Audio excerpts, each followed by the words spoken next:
নমস্কার, আপনারা দেখছেন ভয়েস অফ বাঁকুড়া। বাঁকুড়ার সব খবর, সঠিক খবর সবার আগে।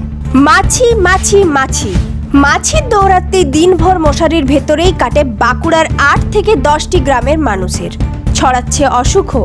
স্থানীয় একাধিক হ্যাচারি থেকে হাজারে হাজারে ছড়িয়ে পড়ছে মাছি। মাছির তাণ্ডব এতটাই যে স্থানীয় গ্রামগুলির মানুষের দৈনন্দিন গৃহস্থালির কাজ করতে হচ্ছে মশারি টাঙিয়ে। দিনে দিনে এলাকায় ছড়িয়ে পড়ছে আন্ত্রিক থেকে ডায়রিয়ার মতো অসুখ। বাঁকুড়া 2 নম্বর ব্লক ও ছাতনা ব্লকের সীমানায় কাশিবেদিয়া এলাকায় রয়েছে একের পর এক বেসরকারি হ্যাচারি। সেই হ্যাচারি থেকে প্রতিদিন হাজারে হাজারে মাছি ধেয়ে যাচ্ছে কাশিবেদিয়া, তেঘরি, বাগজুড়ি, জগন্নাথপুর, দলদলি, পৈরাশোল, বেলিয়া সহ আশেপাশের গ্রামে। মাছির তাণ্ডবে গ্রামগুলির মানুষ এতটাই অতিষ্ঠ যে মশারির ভিতরেই কাটছে তাদের জীবন। রান্না বান্না করার সময় মাছি এসে পড়ছে খাবারে। খাবার খেতে গেলেও সেই একই অবস্থা। মাছির তাণ্ডবে দুদণ্ড শান্তিতে বসে থাকাও দায়।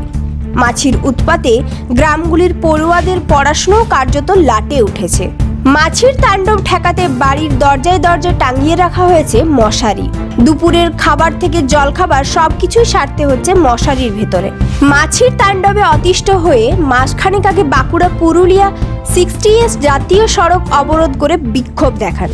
সে সময় প্রশাসন ও হ্যাচারির মালিকেরা মাছি নিয়ন্ত্রণের প্রয়োজনীয় পদক্ষেপের আশ্বাস দিয়েছিলেন, কিন্তু 1 মাস কেটে গেলেও বাস্তবে কাজের কাজ কিছুই না হওয়ায় আজ ফের গ্রামের মানুষ হ্যাচারির দরজায় বিক্ষোভে ফেটে পড়েন। ভিডিও ম্যাডামের সাথেও কথা হয়েছে, ওদের ম্যানেজাররা পর্যন্ত ভিডিও ম্যাডামের কাছে গিয়েছিল, আপনাদের এখানে সভাপতি গিয়েছিল, আপনাদের এখানে উপপ্রধান গিয়েছিল।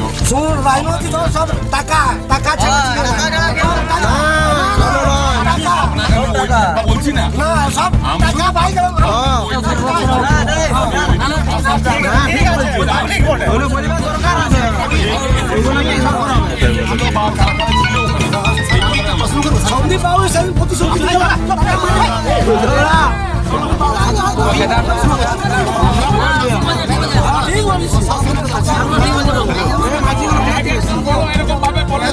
আমরা প্রশাসনের কাছে প্রত্যঙ্গ না মানুষ।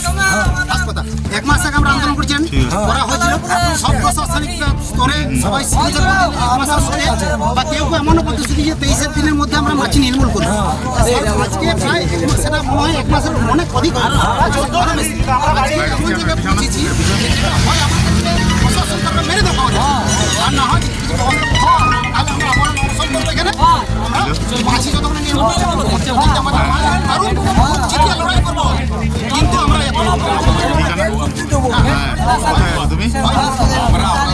গ্রামবাসীদের দাবি, মাছির মাধ্যমে এলাকায় যেভাবে আন্ত্রিক ও ডায়রিয়া ছড়িয়ে পড়ছে তাতে দ্রুত পদক্ষেপ না করলে এবার গ্রাম ছেড়ে মানুষকে আশ্রয় নিতে হবে অন্যত্র। মাছি কন্ট্রোলই ছিল, বুঝতে পারছেন। আমাদের ভিতর থেকে যা কিছু ছিল পুরো মিটার ড্রাই করার লার্ভা সব কন্ট্রোল হয়ে গেছে। পাশাপাশি গ্রামগুলোকে স্প্রে করে কন্ট্রোল করেই দিয়েছিলাম। এখন কয়েকদিন এই 3-4 দিন লাগাতার বৃষ্টি হওয়ার জন্য একটু হয়তো মাছিটা একটু বেড়ে গেছে। তো কয়েকদিনের মধ্যে আবার যেটা আপনারা যেভাবে কন্ট্রোল করছিলাম আবার সেভাবে পুনরায় আবার কন্ট্রোল করে যাবো, কন্ট্রোল হয়ে যাবে। 3-4 দিনের কথা বলছেন? 3-4 দিন না, হঠাৎ ওই লাগাতার বৃষ্টি হয়েছে তো হয়তো একটু কিছুটা মাছিটা বেড়েছে। ঠিক আছে, ওই না বেঁচে না গাফিল আমরা যথেষ্ট কন্ট্রোল করেছি এবং লাগাতার কন্ট্রোল করেই যাচ্ছি এবং গ্রাম সাইডে স্প্রে টেরে এবং ফার্মের ভিতরে সবকিছু আমরা কন্ট্রোল করেই চলেছি। তাহলে বিক্ষোভ করছে কেন আপনাদেরকে? সেটা দেখছি গ্রামের মানুষ, একটা গ্রামের মানুষ এসছে, দেখছি ওদেরকে কথা দেওয়া হয়েছে, আশ্বস্ত করা হয়েছে। এর আগেও তো আশ্বস্ত করেছিলেন আপনারা? না, তার মধ্যে তো কন্ট্রোল করে দিয়েছিলাম আমরা। কন্ট্রোল করে হ্যাচারির কর্তৃপক্ষের দাবি, মাছি নিয়ন্ত্রণের জন্য প্রয়োজনীয় পদক্ষেপ করা হলেও গত কয়েকদিনের লাগাতার বৃষ্টিতে ফের মাছির তাণ্ডব বাড়ছে। হ্যাচারির কর্তৃপক্ষ যাই বলুক না কেন, এবার আর শুকনো প্রতিশ্রুতিতে ভরসা রাখতে পারছেন না স্থানীয়রা। আদেও কি মাছির এমন তাণ্ডব থেকে মুক্তি মিলবে, সেটাই এখন বড় প্রশ্ন এলাকার মানুষের।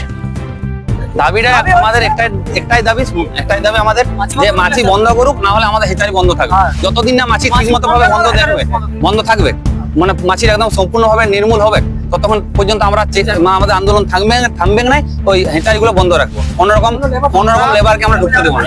দরকার হলে 7 দিন 8 দিন 1 মাস আন্দোলন করে যাবো, এখানে বসে থাকবো, দিন রাত আমরা চালিয়ে যাবো। আমাদের মূল সমস্যা মাছির সমস্যা। মাছি মানে গ্রামে গ্রামে প্রচন্ড মাছি, খাবার খেতে পাচ্ছি না, রোগ জ্বালা প্রচন্ড হচ্ছে। বাবা একজন তো বলছে সবার কথা বলবো না, একজন কিন্তু ঠিক আছে, বলছে আমাদের গ্রামে প্রচন্ড অসুবিধা মাছির জন্য। খাওয়া দাওয়া ঠিকমতো করতে পারছি না, মানুষের রোগ জ্বালা প্রতিদিন লেগেই আছে। ঠিক আছে, হসপিটালে এমন অবস্থা হয়ে গেছে, হসপিটালে বেড নেই, স্যালাইন দিতে অ্যাভেলেবল হচ্ছে না, এত পরিমাণ প্রবলেম হচ্ছে। কি বলবো, এখানে এই দুটো, বিশেষ করে এই দুটো হেঁচারির জন্য, এখানে কয়েকটা হেঁচারি আছে, এই হেঁচারিগুলোর জন্য সমস্যাগুলো হচ্ছে। আমরা বারবার এখানে এসেছি, আন্দোলন করেছি, প্রতিশ্রুতি দেয়, এমনকি প্রশাসনিকভাবে লিখিত করা হয়েছে তার মাছির উৎপাদের জন্য প্রশাসনিকভাবে লিখিত করা হয়েছে। কিন্তু তারপরেও 1 মাস পরেও আমরা এসেছি, 1 মাসের বলেছিল 1 মাসের মধ্যে পুরো নির্মূল করে দেবো, কিন্তু কোনো রকম, আপনারাও দেখতে পাচ্ছেন, কোনো রকম ভাবেই সম্পূর্ণ কিছু কাজ হয়নি, একটুও নির্মূল হয়নি। আমরা মোটামুটি 16টা গ্রাম আছে, 16টা গ্রামের 2টি অঞ্চল, তেঘরি অঞ্চল এবং কালপাথর অঞ্চল, এই দুটি, হ্যাঁ, সাতরা ব্লক এবং বাঁকুড়া ব্লকের প্রত্যেকটা মানুষের সমস্যা। মানুষের এই তো খাবার খাচ্ছি, খাবারে ভাতে মাছি, কেউ চা খাচ্ছে, চায়ে মাছি পড়ে যাচ্ছে, চপ ভাজছে, সেখানে মাছি খেতে হচ্ছে, মানে মাছি খাচ্ছি, মাছির সঙ্গে ঘুমাচ্ছি, শান্তিতে একটু ঘুমোতে পারছি না, এরকম অসুবিধার মধ্যে পড়ে গেছি। অবরোধ করেছিলাম আমরা। অবরোধ করার পরে আমাদের প্রশাসনিকভাবে প্রতিশ্রুতি দিয়ে গেছিলেন। ঠিক আছে, সেই মোতাবেকে আমরা আরো আজকে আন্দোলনে সামিল হয়েছি। কেন আমাদের কোনো কাজ হয়নি, মানে যেটা দিয়েছিল সে প্রতিশ্রুতিটা ভুয়ো প্রতিশ্রুতি। সমস্যাটা আমরা মাছির জন্য আমরা অতিষ্ঠ হয়ে গেছি, মাছির জন্য ঘুমোতে পারছি না, খেতে পারছি না, ভালোভাবে বসতে পারছি না, বাড়িতে আত্মীয় স্বজন আসছে না। যে আমাদের মানে সব থেকে লজ্জার বিষয় জানেন কি, কিছুদিন আগে আমাদের এখানে একটা ছেলের বিয়ে বাড়ি ছিল, মাছির জন্য সে বিয়ে বাড়িটা বন্ধ হলো। আমরা আজ কোনো সামাজিক অনুষ্ঠান করতে পারছি না, আমরা কোনো সামাজিক অনুষ্ঠান করতে পারছি না, যা পরিস্থিতি। আর এনারা কানে তেলে ঘুমাচ্ছেন।